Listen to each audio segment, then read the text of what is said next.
আমি হাসিনাকে যেমন বোঝাই একজন খুনি, একজন ড্রাকুলা, রক্ত খায়, এবং তার আশেপাশে যেগুলো ছিল সেগুলো ছিল চোষা বাদুর। স্টুডেন্টসরা তো সেগুলি একটা পড়ে চেয়েছে। কাজে আমি তো একজন মুক্তিযোদ্ধা হিসাবে এদের সাথে কোনো দ্বিমত পোষণ করার কোনো প্রশ্নই আসে না। আর 2 নম্বর কথা হচ্ছে যে মৃত্যুকে হাতে নিয়ে আমরা কিন্তু মুক্তিযুদ্ধ করে এসেছি। কাজে মৃত্যুর ভয় আমাকে দেখিয়ে কোনো লাভ নেই। স্বৈরাচার কাকে বলে এটা যদি পৃথিবীর কাউকে শিখতে হয় তাহলে সেটা শেখ হাসিনার স্কুলে এসে ভর্তি হতে হবে। এটাকে আমার আজকে কথা বলতে খুব কষ্ট হয় সেখানে, যে আমি সেই ছাত্রলীগেরই একজন নেতা ছিলাম।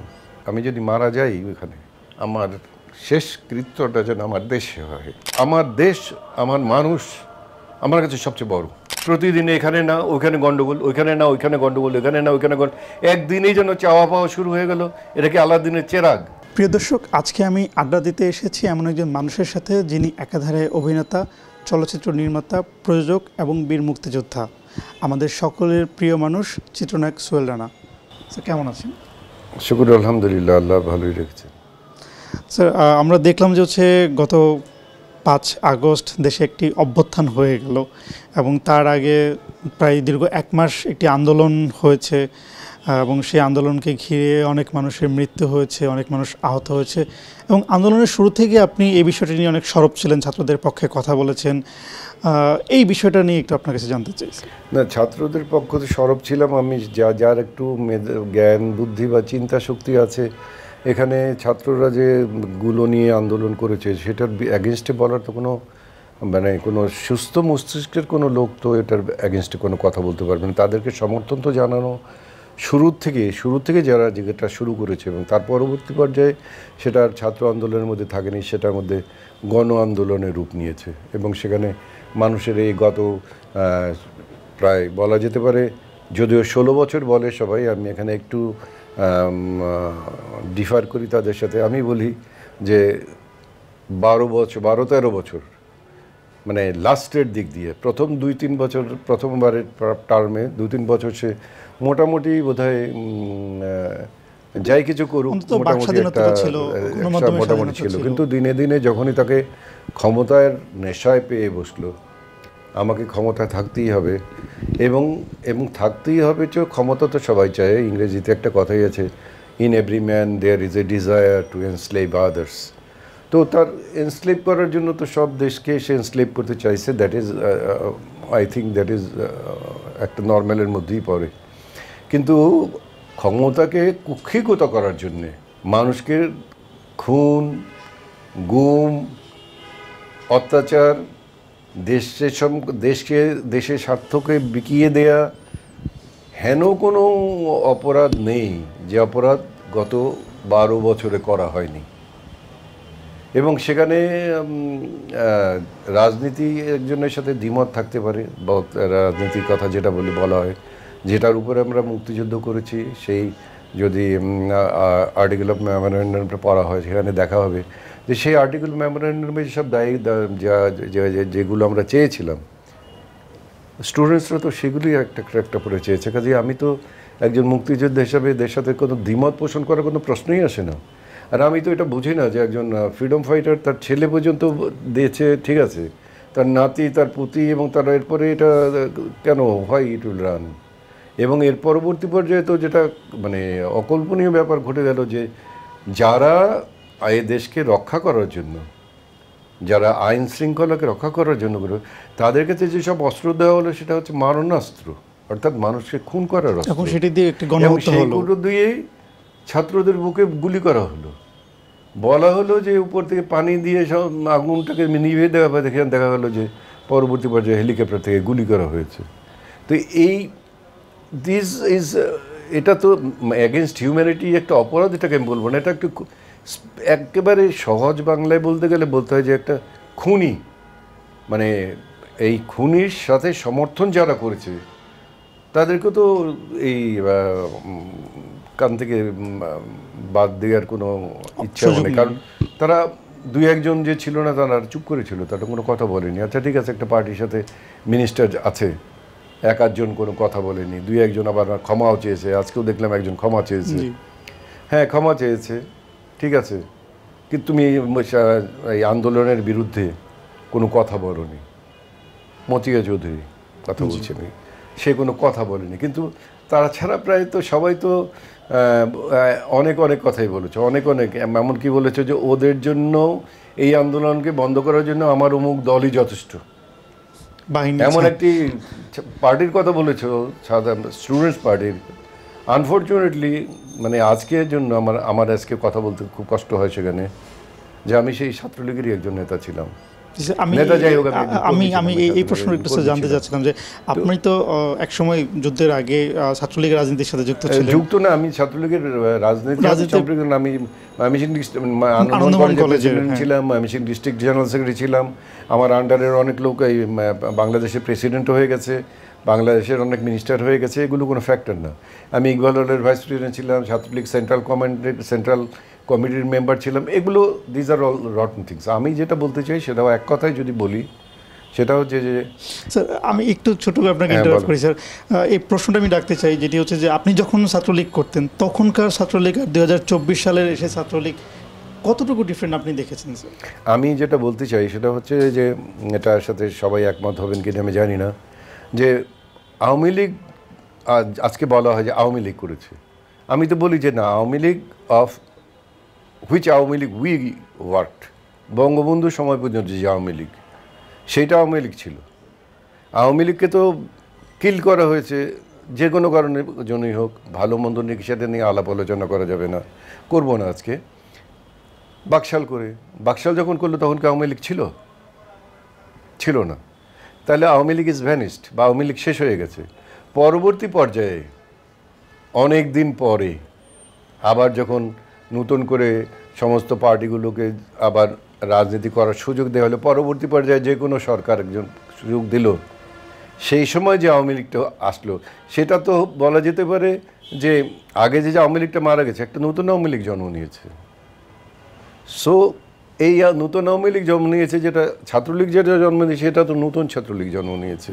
আগেরটার সাথে আসলে কোনো সম্পর্ক এটাতে ওইটার সাথে এটার সম্পর্ক মিলানোর কোনো জাস্টিফাইড রিজন নাই। কারণ রিজন নাই এই কারণের জন্য যে বাকশালের পরবর্তী পর্যায়ে তো আওয়ামী লীগ ব্যান্ড ছিল। রাইট। তো এখন পরের আওয়ামী লীগে আমরা বলবো যে ব্যান্ডটাকে আমরা আবার এটাকে পুনর্জীবন দিয়েছি। এটা তো জীবন দেওয়ার ব্যাপার না, পলিটিক্যাল অ্যানালিসিস ব্যাপার। যে আদর্শ উদ্দেশ্যকে নিয়ে সামনে নিয়ে আগের আওয়ামী লীগ ছিল, পরবর্তী পর্যায়ে নেতৃত্ব চেঞ্জের কারণের জন্য সেই আমাদের যে স্বাধীনতার যে মূল মন্ত্রগুলো, সেগুলোই তো আমরা ভুলে গেলাম।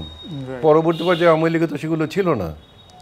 আমাদের সেই মুক্তিযুদ্ধের ঘোষণাপত্রটা পড়ে দেখলেই তো হয় যে তাই সেই সব ঘোষণাপত্রগুলো এখানে কাগজে কলমে ছিল।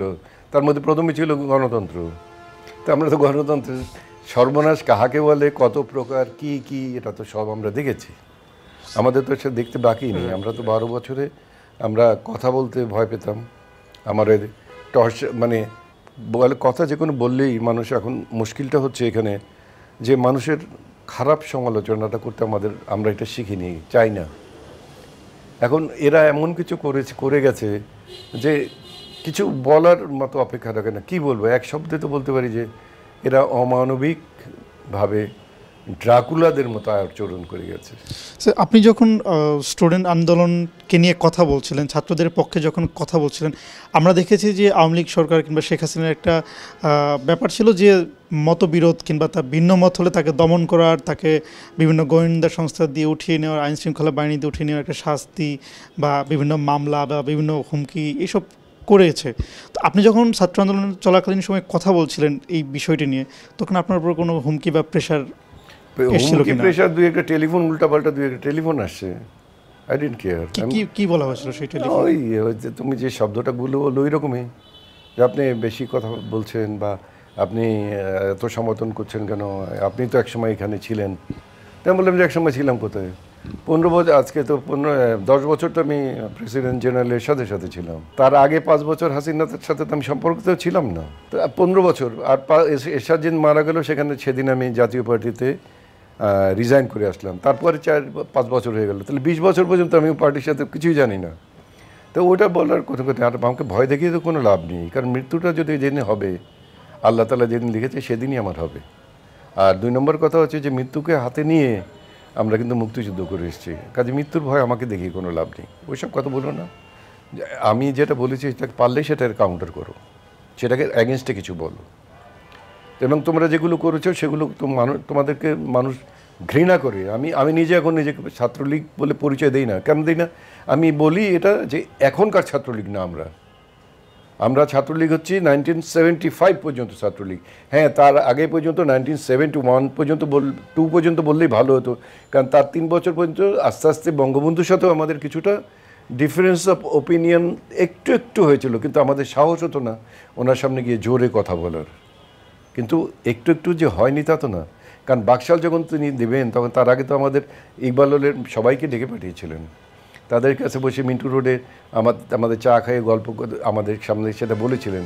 এবং যদি ভুলে না যায় তাহলে বাকশাল যেদিন পাশ হয় সেদিনও আমারই এক বন্ধু ছাত্রলীগেরই, তখন ছাত্রলীগের প্রাক্তন প্রেসিডেন্ট নূরে আলম সিদ্দিকী, সে তখন বক্তৃতা দিচ্ছিল বাকশালের অ্যাগেনস্টে। সে বলছিল যে বঙ্গবন্ধু আপনি অমুক আমরা যেগুলো আমরা কয়েকজনই সিলেক্ট করেছিলাম আগের রাত্রে, যে অ্যাগেনস্টে তো কিছু বলা যাবে না, কিন্তু আমরা এইটা বলবো যে এই পত্রিকার কাটিংস হচ্ছে এই, যেখানে আপনি বলেছিলেন বন্দুকের নল নয়, জনগণ হচ্ছে আমার ক্ষমতার উৎস, ইত্তেফাক তারিখ এত, সংবাদ তারিখ এত, বঙ্গবন্ধু আপনি এই কথা বলেছিলেন, আজকে আমরা কি জবাব দেব? এই সময় বঙ্গবন্ধু সেখানে এসে এই বক্তৃতাটা বন্ধ, ওকে দেখে অটোমেটিক্যালি আমাদের তো সাহস কারো ছিল না সেই রকম, নূরে আলম সিদ্দিকী বক্তৃতা বন্ধ করে দিল এবং তারপরে কোনো রকম আলাপ আলোচনার সুযোগ দেওয়া হলো না, পাশ করে দেওয়া হলো, বললো যে দাও পাশ করে চলে গেলো। একটা প্রশ্ন আমি একটু করতেই চাই আসলে, সেটি হচ্ছে যে অনেকেই আমি ইউটিউবে দেখছি বেশ কিছু ভিডিও কিংবা একটা বই ইদানিং সময় হচ্ছে সামনে এসেছে যে আমার ফাঁসি চাই নামে একটি বই খুব সামনে এসেছে। সেখানে বলা হচ্ছে যে সেই বইটি রেফারেন্স দিয়ে আমি বলছি যে সেই বইটিতে বলা হচ্ছে যে বঙ্গবন্ধু প্রথম দিকে চায়নি যে বাংলাদেশ স্বাধীন হোক, সে চেয়েছিল পাকিস্তানের প্রধানমন্ত্রিত্ব। এবং সেখানে বলা হচ্ছিল যে ৭১-এর আগের বঙ্গবন্ধু বা ৭২ পরবর্তী বঙ্গবন্ধু একটু মানে আলাদা ছিলেন। আসলে আপনি আসলে কতটুকু আলাদা ছিলেন? তো বটে, ৭১-এর আগে বঙ্গবন্ধু ছিল অপোজিশন নেতা এবং আমাদেরকে মুক্তিযুদ্ধের সর্বাধিনায়ক। মুক্তিযুদ্ধটাকে তিনি আমাদেরকে যে একটা দেশ, একটা জাতি, একটা পতাকা, এটাকে পাওয়ার জন্য চেষ্টা করেছেন। পরবর্তী পর্যায়ে তিনি দেশের প্রেসিডেন্ট হয়ে গেছেন, দুইটা আলাদা চরিত্র হয়ে গেল না তো? সবকিছু চরিত্র আলাদা হবে, একটু চরিত্র তো বদলাবে। যখন অনেকেই বলছে যে শেখ হাসিনা এখন যে অবস্থানে ছিল, যেভাবে স্বৈরাচারিতা করেছিল, সেটা অনেকটা না, এটার সাথে ওটা তুলনাই করা যেতে পারে না। এই জন্য যে স্বৈরাচার কাকে বলে এটা যদি পৃথিবীর কাউকে শিখতে হয়, আমি শুধু ওই বঙ্গবন্ধুকে বলছি না, পৃথিবীর যদি কাউকে শিখতে হয় তাহলে সেটা শেখ হাসিনার স্কুলে এসে ভর্তি হতে হবে, তাকে ক্লাস 1-এ ভর্তি হতে হবে। মেট্রিক পাস করার পরে তাকে বলা হবে স্বৈরাচার কত প্রকার কি হতে পারে তার সমস্ত শেখ হাসিনা হচ্ছে পৃথিবীর সর্বশ্রেষ্ঠ প্রমাণ উদাহরণ। বঙ্গবন্ধু তার সামনে কোনো স্বৈরাচার তেমন কিছু না। স্বৈরাচার কেউ বলতে পারে, আমি I cannot agree to that thing, কিন্তু স্বাভাবিকভাবেই ওনার সাথেও আমাদের কিছুটা দূরত্ব যদি না হয়ে যায় তাহলে আমরা স্টুডেন্টস ফ্রন্ট থেকে বাকশালকে অপোজ একটু করেছি, কেন একটা তো অপোজ করেছি, তাই না? কাজে সেখানে তো একটু দূরত্ব হয়েছিল। যখন তাজউদ্দিন ভাইকে এখান থেকে সরিয়ে দেওয়া হলো তখনও তো আমাদের কাছে এটা পছন্দ হয়নি, একটু দূরত্ব ছিল। কাজে এই দূরত্বটার জন্যে আমরা সেই দূরত্বটা ছিল, এবং বঙ্গবন্ধুও পরবর্তী পর্যায়ে শেষের দিকে, লাস্টের দিকে আমাদের দূরত্বটা তো বেশ একটু দূরে চলে গেল। কিন্তু আমরা যেহেতু তার আদর্শে ছোটোবেলা থেকে তার নীতিতে বিশ্বাস করি বা আদর্শে বিশ্বাস করি, আমাদের তো সেই ক্ষমতা ছিল না যে আমাদের গুরুর চোখের দিকে তাকিয়ে বিতর্ক করি বা কথা বলি। কিন্তু পরবর্তী পর্যায়ে যখন দেখলাম যে Hasina she junior to me, আমার 1 বছরের জুনিয়র, ইউনিভার্সিটিতেও জুনিয়র, তো সেখানে যখন দেখলাম যে আমরা আমাদের যেটা লক্ষ্য আমাদের স্বাধীনতার, সেই লক্ষ্য থেকে আমরা অনেক দূরে সরে যাচ্ছি না, শুধু একেবারে উল্টো দিকে চলে যাচ্ছি, তখন তো সেখানে তো আমার থাকার আর কোনো কথাই রইল না। যাদের জন্য জেল গেলাম, যাদের জন্য মাথা ফাটলো, অপরাধ হলো, অনেক জুলুম করা হলো আমাদের প্রতি, তাকে ছেড়ে দিয়ে আমি এরশাদের সাথে জয়েন করলাম। এখন এরশাদকে বলা হয়, অনেকেই সময় বলে যে তাকে যে সে একজন কি স্বৈরশাসক। আমি এখন তাদের জন্য একই কথা বলবো যে এরশাদের হাসিনার কাছে স্কুলে ভর্তি হতে হবে। স্বৈরশাসক যদি এরশাদকে বলা হয় তাহলে আইদার হাসিনার জন্যে অন্য একটা নাম খুঁজে বের করতে হবে, অথবা এশাককে বলতে হবে তুমি স্বৈরশাসক কাকে বলে এটা শেখার জন্য এই স্কুলে ভর্তি হও। আপনি যেহেতু একটি বিরোধী রাজনীতি দলের সাথে যুক্ত ছিলেন শেখ হাসিনার সরকারের আমলে, সেক্ষেত্রে আসলে আপনার উপর রাজনৈতিক কোনো প্রভাব ফেলেছে কিনা, বা রাজনৈতিকভাবে আপনাকে প্রতিহত করার চেষ্টা করেছে কিনা শেখ হাসিনা সরকার? হ্যাঁ, একেবারে যে ডাইরেক্ট করেছে তা ঠিক না, কিন্তু করেনি তাও বলবো না। কীরকম ছিল সেই অভিজ্ঞতাটা? সেটা ডিটেল অনেক অনেক বড় ব্যাপার, অনেক ডিটেলসের ব্যাপার, এটার ব্যাপারে না যাওয়াই ভালো। কারণ আমার উপরে অত্যাচার, হ্যাঁ আমাকে জেলে পাঠায়নি, এটা ঠিক কথা, জেলে পাঠায়নি। তো ওই ক্যাটাগরির অত্যাচার তো অন্য পার্টিরাও করেছে। তারা তো আমাকে অ্যারেস্ট করে নিয়ে গিয়ে ওই আওয়ামী লীগ সরকার না, অন্য সরকার অ্যারেস্ট করে নিয়ে গিয়ে আমাকে ডিবির অফিসে 3 দিন আটকে রেখেছে। তো এই হাসিনা সরকার আমাকে অ্যারেস্ট করেনি, কিন্তু যখন দেখেছে দূরত্বটা চলে গেছে, আমাকে বলেছে যে তাদের লোকজন বলছে যে আপনি আমাদেরকে ছেড়ে চলে গেলেন আর এরশাদের এই সেই স্বৈরশাসকের কাছে চলে গেলেন। তাই আমি বললাম যে স্বৈরশাসকের কাছে যাইনি, আমি আমার দেশের মানুষের জন্য কাজ করতে চাই, আমার জনগণের জন্য কাজ করতে চাই, আমার দেশের মানুষের মঙ্গলের জন্য কাজ করতে চাই। আমি সেটা যেখানে যাবো, আমি তো ঘরে বসে থাকতে পারবো না, I will have to do something. আমি আজকেও ঘরে বসে আছি, আমার বয়স হয়ে গেছে, আমি ঘরে বসে আছি, কিন্তু স্টিল যখন আমার প্রয়োজন হয় তখন তো আমি বলি যে আমি বর্তমান সরকারকে আমি বলেছি যে আপনারা সব কিছুই দেখছেন, 71-এর মুক্তিযোদ্ধা যারা, তাদের সম্পর্কে তো কোনো কথা, ভালো কিছু কথা, আমরা খুশির কোনো কথা উচ্চারণ হচ্ছে না। গত বছর আমাদেরকে আপনারা কার্ড দিয়েছেন, আইডেন্টিটি কার্ড দিয়েছেন। আমি আপনাদেরকে চ্যালেঞ্জ করছি যে পৃথিবীতে আরেকটি আইডেন্টি কার্ড দেখান যে আইডেন্টি কার্ডটির কোনো ভ্যালু নেই, ভ্যালুলেস একটি আইডেন্টি কার্ড আমাদেরকে দেওয়া হয়েছে, এটা আমাদেরকে অপমান করা হয়েছে। তো এইটার ব্যাপারে আপনারা কিছু বলেন। অন্তর্ভুক্ত 30 লক্ষ লোক শহীদ হয়েছে, 2 লক্ষ লোকের মা বোনের ইজ্জত গেছে। আপনারা যখন সরকার, যখন অন্তর্বর্তীকালীন সরকার নির্বাচিত হলো, আপনারা সকালেই সেই সাভার গিয়ে স্মৃতিসৌধে আপনারা মুক্তিযুদ্ধকে আপনারা সম্মান দেখানোর জন্য তো সেখানে স্মৃতিসৌধে গিয়েছিলেন। তা আমরা যারা এখনও বেঁচে আছি, যারা যে কজন, তাদের সম্মানটা কোথায়? সেটা আমি বর্তমান সরকারকেও আমি সেখানে বলবো। আমি তো সেখানে আমি তো আমার আই ওয়ান্ট নাথিং, আমি তো কাউকে ছাড়বো না। আমি হাসিনাকে যেমন বোঝাই একজন খুনি, একজন ড্রাকুলা, রক্ত খায়, এবং তার আশেপাশে যেগুলো ছিল সেগুলো ছিল চোষা বাদুর। এরা যেটা করেছে, আজকে যে লোক, যে ছেলেটা যে টাইমে চলে গেছে, আজকেও আমি একটা ছবি দেখলাম একটা ছেলের, তার মা কাঁদছে ছবিটা হাতে নিয়ে, 6 বছর পর্যন্ত নিখোঁজ, তাকে পাওয়া যাচ্ছে না।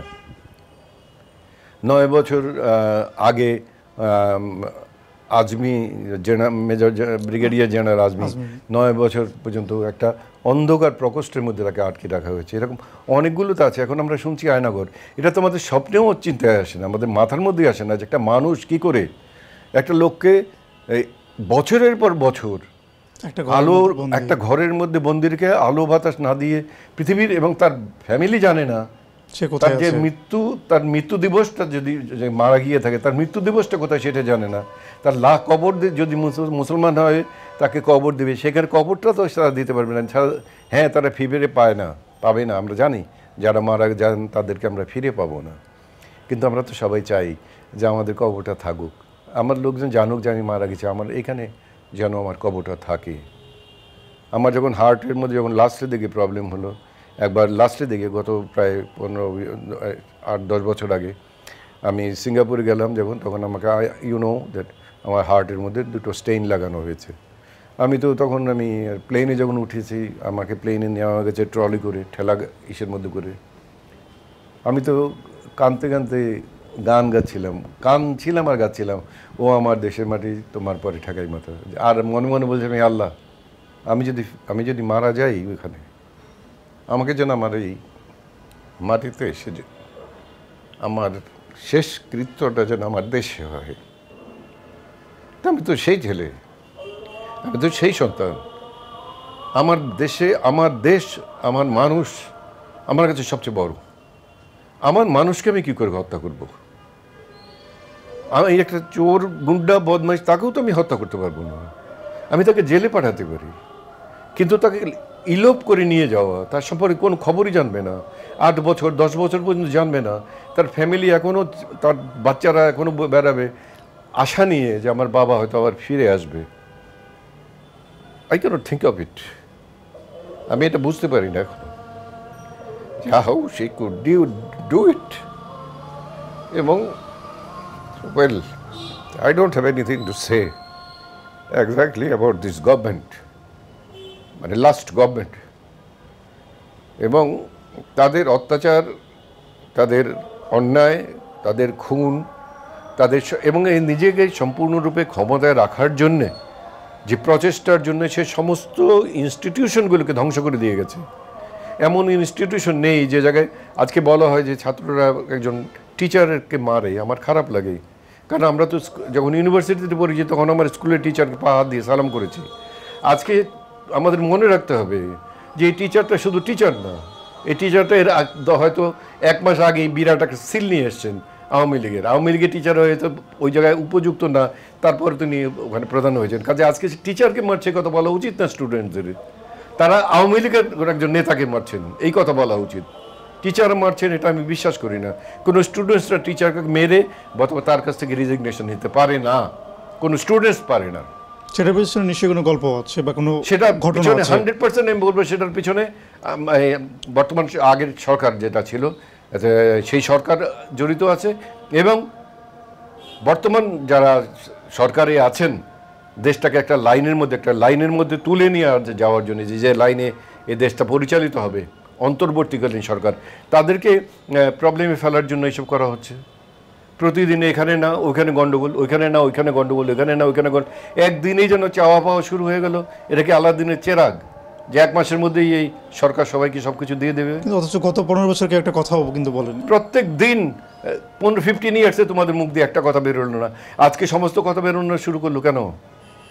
ইউ ওয়ান্ট টু এই সরকারকে কি একটু অসুবিধাজনক পর্যায়ে ফেলতে হয়েছে? না, আমরাও যতদিন জীবিত আছি, মুক্তিযোদ্ধারা যতদিন জীবিত আছে, যতদিন জাগ্রত জনতা জীবিত আছে, যারা এইবার বিস্ফোরণ ঘটিয়ে যারা দেখিয়ে দিয়েছে যে তোমরা আমাকে 5 বছরের জন্য বন্ধ রাখতে পারো, আমাদেরকে 10 বছরের জন্য বন্ধ রাখতে পারো, কিন্তু আগ্নেয়গিরি যেদিন ফেটে যাবে, এটা আগ্নেয়গিরি একদিন বেরিয়ে আসবেই, এটা একটা ডিভাস্টেশন হয়ে বেরিয়ে আসবে, তার থেকে তোমরা রেহাই পাবে না।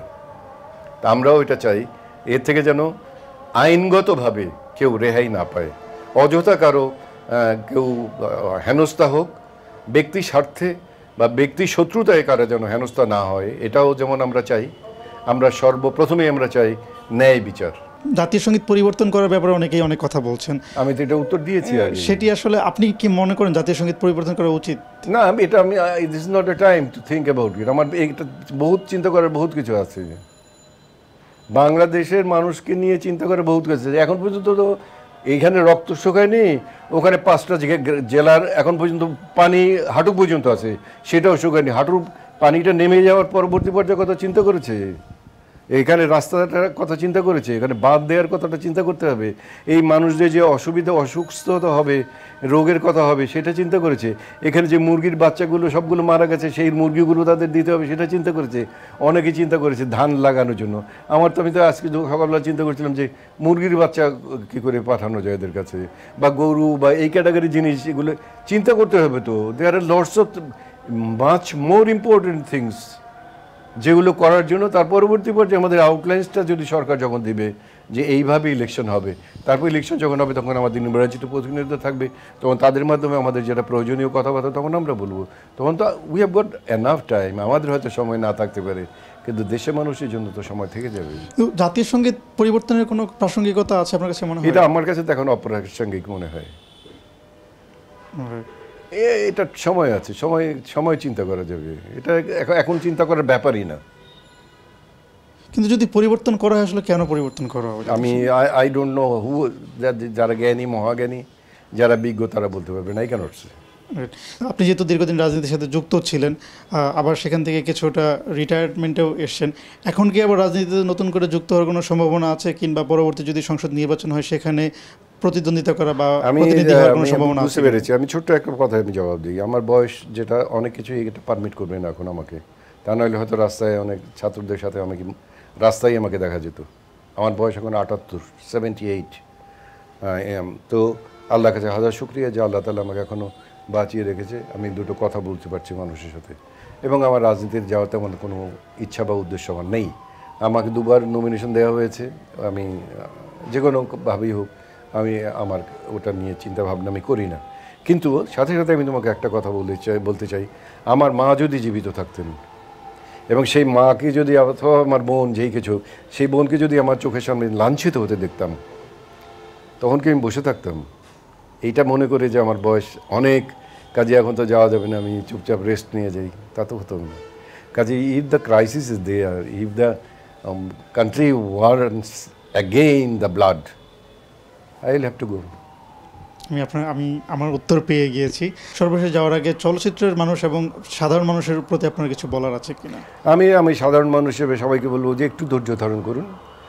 আল্লাহ তাআলা যখন আমাদেরকে গত প্রায় 15-16 বছরের বিরাট জগদ্দল পাথরের মতো যেটা আমাদের ঘাড়ের মধ্যে চেপে বসেছিল, রক্তের বিনিময়েই আমরা সেটাকে কিনে নিয়েছি। সব কিছু ভালো জিনিস পেতে হলে রক্ত কিছু তার জন্য দিতে হয়। আমরা মুক্তিযুদ্ধ করে 30 লক্ষ লোকের রক্ত দিয়েছি, আবার এবারও আমরা হাজার খানেক লোকের রক্ত দিয়েই আমরা সেই নূতন স্বাধীনতাকে নূতন করে আবার আমরা নূতন স্বপ্ন দেখা শুরু করেছি। এবং সেই কারণের জন্য আমি বলবো যে আমাদেরকে, যাদের কাছে আমরা ক্ষমতা দিয়েছি যে তোমরা আমাদেরকে একটা পথ দেখিয়ে দিয়ে যাও, অত্যন্ত জ্ঞানীগুণী ব্যক্তি, তাদের প্রতি ধৈর্য, আপনাদের বিশ্বাস থাকা দরকার এবং ধৈর্যটা থাকা দরকার। কোনো কিছুই একদিনে যেটা কিছু হোক সেটা ভালো কিছু হয় না। সেটা চিন্তা ভাবনা করে টাইম দিয়ে, তাদেরকে প্রেশার না দিয়ে, তাদের ঠান্ডা মস্তিষ্কে তাদের আউটলাইন্সটা তাদের করতে দিন। যদি করতে তারা যদি সেইখানে যদি গড়িমসি তারা করবেন, সেটা আমরা বিশ্বাস করি না। আর গড়িমসি করলে আমি যে কথাটা বলেছি স্টুডেন্টসদের কাছে, তারা তো রাস্তায় থাকবেই, তারা রাগ দেবে, আমরা তাদের সাথেই চলে আসবো। প্রিয় দর্শক, আমরা আমাদের প্রিয় মানুষের সাথে আড্ডা দিলাম, গল্প করলাম, তার অনেক কথা আমরা জানার চেষ্টা করলাম। আপনাদের সাথে আবার দেখা হবে অন্য কোনো দিন অন্য কোনো অতিথির সঙ্গে। ততক্ষণ পর্যন্ত ভালো থাকবেন, সুস্থ থাকবেন।